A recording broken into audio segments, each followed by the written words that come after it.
গ্রামের মানুষদের কাছে রহিম চাচা ছিলেন একেবারে আলাদা ধরনের মানুষ। সারা জীবন নামাজ কালাম দোয়া দুরুদ পড়ে কাটিয়েছেন। সাদা দাড়ি, মাথায় টুপি আর চোখে শান্ত চাহনি, তাকে দেখলেই মনে হতো যেন কোনো পীর সাহেব গ্রামের রাস্তায় হাঁটছেন। বয়স হয়েছে, শরীরও তেমন শক্ত নেই, কিন্তু ধর্মীয় কাজে তার উৎসাহ ছিল অকল্পনীয়। সেই দিন বিকেলে গ্রামের এক ছেলে ছুটে এসে খবর দিল, চাচা, খবরদার, আপনার বোন খুব অসুস্থ, শরীরের জ্বর অনেক বেশি, আর ডাক্তারও নেই কাছে পিঠে। খবরটা শোনা মাত্র রহিম চাচা চিন্তায় পড়ে গেলেন। তিনি জানেন বোনের বাড়ি অনেক দূরে, হেঁটে গেলে অন্তত 2.5 ঘন্টা লাগবে, আর এখন তো সন্ধে প্রায় হয়েই এসছে। সময় নষ্ট না করে তিনি তাড়াতাড়ি কাপড় গুটিয়ে হাতে লাঠি নিয়ে বেরিয়ে পড়লেন। মূল রাস্তা দিয়ে গেলে সময় অনেক বেশি লাগবে, তাই তিনি সিদ্ধান্ত নিলেন পুরনো জঙ্গলের ভেতর দিয়ে শর্টকাট রাস্তাটা ধরবেন। এই পথ দিনে মানুষ ব্যবহার করে, কিন্তু রাতে প্রায় কেউই সাহস করে না, কারণ গ্রামের লোককথায় শোনা যায় এই জঙ্গলের মাঝেই আছে সেই কুখ্যাত শ্মশানঘাট, যেখানে মৃতদের আত্মারা ঘোরাফেরা করে। অনেকেই নাকি ভোরবেলায় সেখানে অদ্ভুত ছায়ামূর্তি দেখেছে, কেউ শুনেছে কান্নার আওয়াজ, আর কেউ কেউ নাকি ফিরে আসেনি আর কখনো। রহিম চাচা যদিও এসব কুসংস্কারে বিশ্বাস করতেন না, তিনি মনে মনে বললেন, আল্লাহ আছেন, কিছুই ছাবে না। তবুও বুকের ভেতর কোথাও একটা অদৃশ্য চাপা ভয় বাসা বাঁধল। সন্ধ্যের আজান শেষ হতেই তিনি জঙ্গলের ধারে পৌঁছলেন। আকাশে ঘন কালো মেঘ জমেছে, চাঁদের আলো ঢাকা পড়ে আছে। জঙ্গলের প্রথম কয়েক কদম পেরোলেই টের পাওয়া গেল এখানকার বাতাস অদ্ভুত ঠান্ডা, যেন কারোর বরফ ঠান্ডা নিঃশ্বাস ঘাড়ে লাগছে। পায়ের নিচে শুকনো পাতার খসখস শব্দে নীরবতা ভেঙে গেল।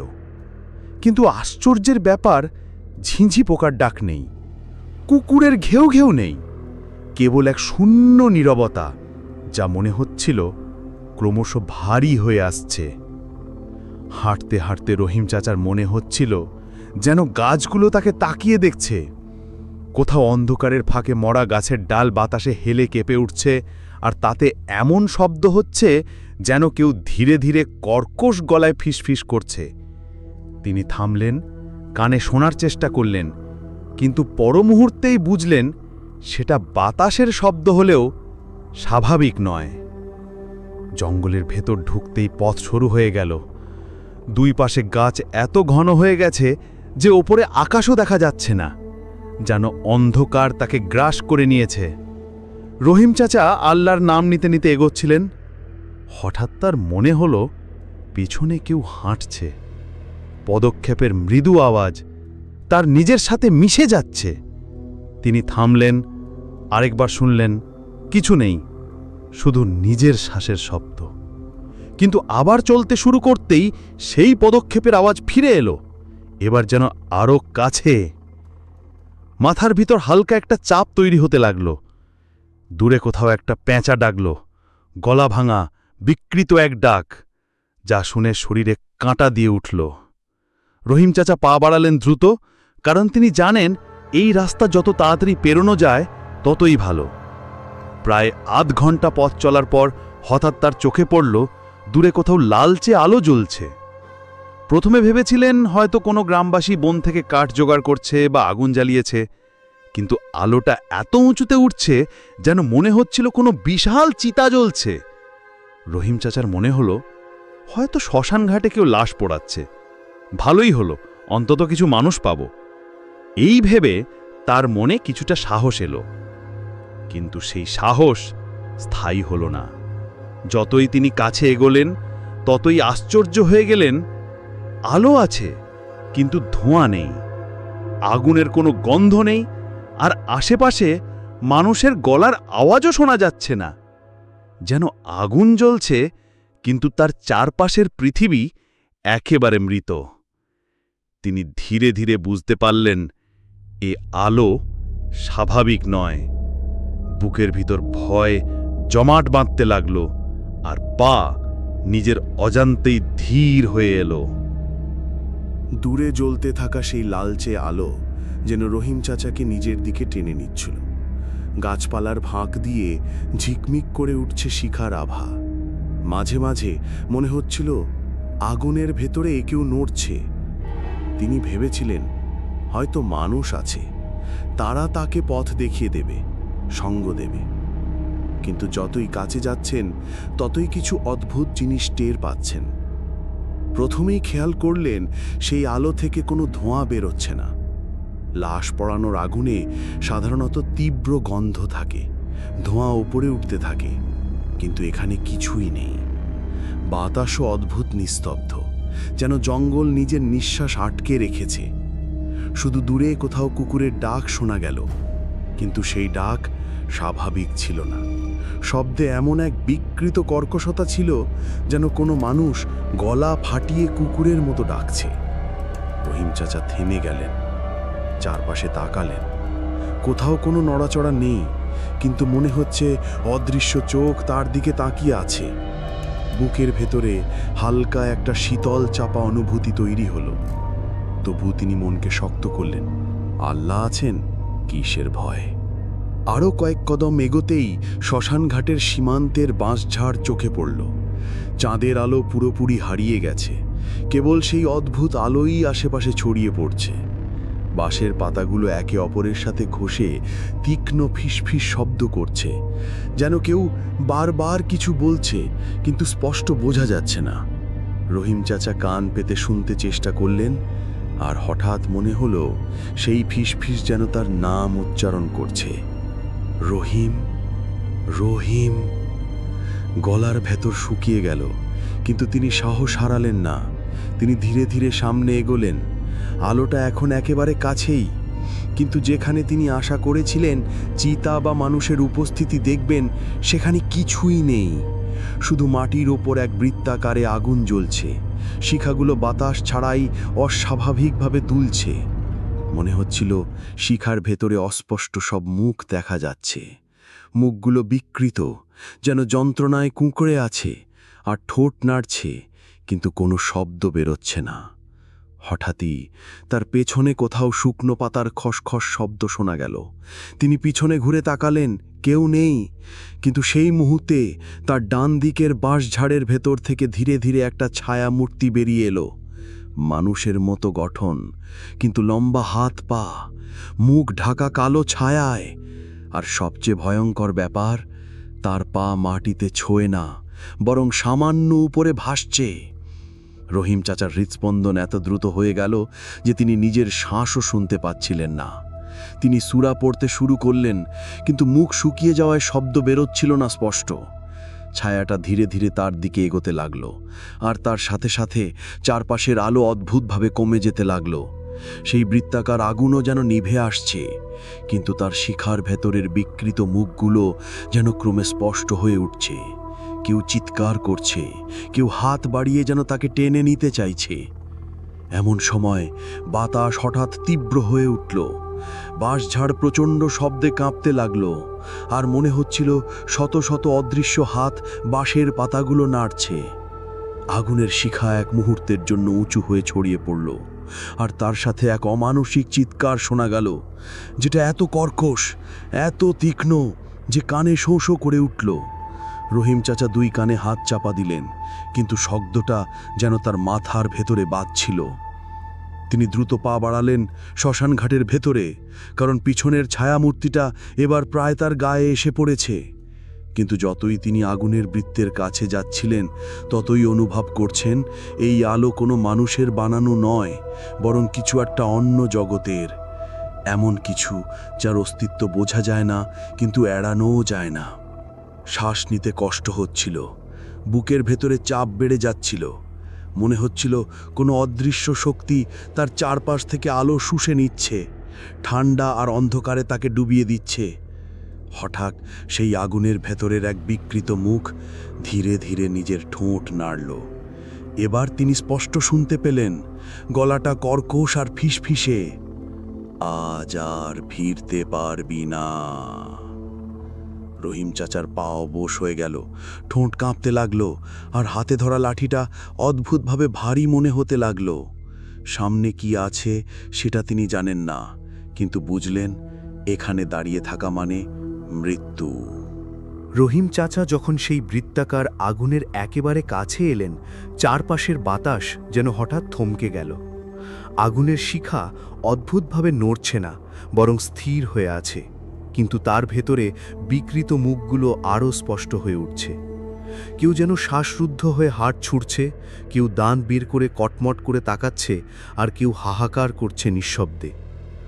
হঠাৎ চারপাশ থেকে শু শু শব্দ শোনা গেল, যেন শত শত লোক একসাথে শ্বাস নিচ্ছে। রহিম চাচা চোখ বড় বড় করে তাকালেন। কোথাও কেউ নেই, তবুও সেই শব্দ ক্রমে জোরালো হতে লাগল। তার সাথে গায়ে লাগল তীব্র ঠান্ডা, যেন বরফে ঢাকা কবরের ভেতর ঢুকে পড়েছেন। এরপর শুরু হলো বাতাসের ঝড়। গাছের ডালপালা এমনভাবে দুলতে লাগল যেন কারো হাত দিয়ে টেনে ছিঁড়ে ফেলা হচ্ছে। হঠাৎ বাঁশঝাড়ের ফাঁক দিয়ে দেখতে পেলেন একটা সাদা শাড়ি পরা বৃদ্ধা মাথা নিচু করে বসে আছে শ্মশান ঘাটের এক কোণে। তার হাত দুটো হাঁটুর ওপর রাখা, চুল মুখ ঢেকে রেখেছে। রহিম চাচার মনে হলো হয়তো শোকাহত কোনো আত্মীয়। তিনি সতর্কভাবে এগিয়ে বললেন, মা, এত রাতে এখানে কেন? কথা শেষ হতেই বৃদ্ধা ধীরে ধীরে মুখ তুলে তাকালো।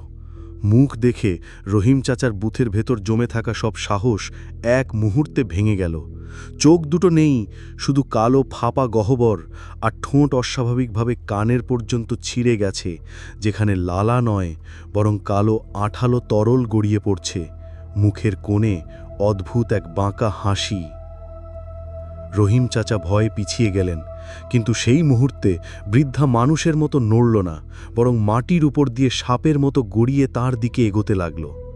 তার সাথে শ্মশানের চারপাশ থেকে আসতে লাগল মানুষের কণ্ঠস্বরের কান্না, শিশুর চিৎকার আর কুকুরের গর্জন, সব একসাথে মিশে যেন এক অমানবিক শব্দ তৈরি করল। আতঙ্কে তিনি দোয়া পড়া শুরু করলেন, আয়াতুল কুরসি, কালিমা, যা মনে পড়ছে সবই, কিন্তু শব্দ বের হচ্ছিল কাঁপা গলায়। আগুনের বৃত্তের শিখাগুলো হঠাৎ তীব্রভাবে উঁচু হয়ে উঠল, আর তার ভেতর থেকে বেরিয়ে এলো অসংখ্য কালো ছায়া, যারা মাটির ওপর দিয়ে ছুটে বেড়াচ্ছে, যেন শিকার খুঁজছে। রহিম চাচার মনে হলো এই ছায়াগুলো মানুষ নয়, এরা মৃতদের আত্মা, যারা মুক্তি পায়নি, তারা তাকে ঘিরে ফেলছে। কোনোটা কাছে এসে মুখ ঘেঁষে গন্ধ ছড়াচ্ছে, গন্ধটা পচা মাংসের থেকেও ঘৃণ্য, এমন গন্ধ যা শ্বাস নিতে বাধা দেয়। একসময় তার কানের কাছে খুব আস্তে একটা ফিসফিস শোনা গেল, তুই এখন আমাদের। পেছন থেকে হঠাৎ কেউ তার কাঁধে বরফ ঠান্ডা হাত রাখল। সেই স্পর্শ এত ঠান্ডা যে মনে হচ্ছিল হাড়ের ভেতর দিয়ে বরফ গলে। চারপাশে শত শত জলজলে চোখ তার দিকে তাকিয়ে আছে। অন্ধকার এত ঘন যে মনে হচ্ছিল সে যেন কোনো অদৃশ্য জলাভূমির ভেতর ডুবে আছে। বুকের ভেতর ধক ধক শব্দ এত জোরে বাজছিল যে নিজের শ্বাসও শোনা যাচ্ছিল না। হঠাৎ সেই চোখগুলোর মধ্যে থেকে একজোড়া চোখ অস্বাভাবিকভাবে কাছে চলে এলো। রহিম চাচা দেখলেন ওগুলো মানুষের নয়, বরং শিয়ালের মতো সরু আর লাল, কিন্তু চোখের পাতা নেই, তাই পলকও ফেলছে না। সেই চোখের চারপাশে মুখ নেই, শুধু চামড়াহীন খুলি, যেটা মাটির কয়েক ইঞ্চি ওপরে ভাসছে। তিনি জোরে দোয়া পড়তে শুরু করলেন, আয়াতুল কুরসি, সূরা ফালাক, সূরা নাস, যা মনে পড়ছে সবই পড়ছেন। কিন্তু যতই পড়ছেন ততই চারপাশের শব্দ বাড়ছে। এখন শোনা যাচ্ছে বহু মানুষের ফিসফিস, হাসি, কান্না আর গর্জনের একসাথে মিশ্রণ। মনে হচ্ছিল এই শব্দ তার মাথার ভেতর ঢুকে মগজ চূর্ণ করে দিচ্ছে। পেছন দিক থেকে আবার সেই ঠান্ডা হাড়ের মতো হাত কাঁধে পড়ল। এবার আর সাহস করে ঘুরে তাকালেন না।